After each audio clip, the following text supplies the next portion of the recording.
राधे राधे प्यारे भक्तों। जीवन में कभी व्यर्थ की चिंता मत लेना, क्योंकि चिंता वह आग है जो जलती तो धीरे धीरे है, पर भीतर से सब कुछ राख कर देती है। इंसान आज जिस पीड़ा में डूबा बैठा है, उसका कारण दुख नहीं है, उसका कारण वो डर है जो अभी आया ही नहीं। वो कल की कल्पना करता है, पर आज को जीना भूल जाता है। सोचता है अगर ऐसा हो गया तो क्या होगा, अगर वैसा हो गया तो क्या होगा। और इसी अगर और तो के बीच जीवन की सबसे कीमती सांसें चुपचाप निकल जाती हैं। श्री कृष्ण कहते हैं, जो बीत गया उस पर चिंता करना अज्ञान है, और जो आया ही नहीं उस पर भय करना अहंकार है। क्योंकि ये मान लेना कि भविष्य केवल तुम्हारे डर से बदलेगा, स्वयं को ईश्वर से बड़ा समझना है। जो होना है वो होकर रहेगा, और जो नहीं होना उसके लिए पूरी दुनिया की चिंता भी व्यर्थ है। मनुष्य सबसे अधिक उसी चीज से डरता है जो अभी मौजूद नहीं है। आज का दुख छोटा होता है, पर आने वाले कल की चिंता उसे पहाड़ बना देती है। नींद आंखों में होती है, पर चिंता उसे दूर भगा देती है। भोजन सामने होता है, पर मन कहीं और भटकता है।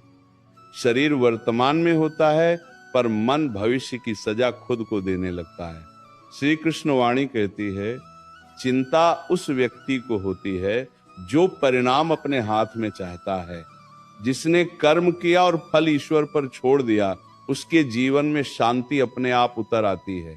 क्योंकि जिसने ये समझ लिया कि हर स्थिति के पीछे कोई कारण है, वही व्यक्ति वास्तव में निडर बनता है।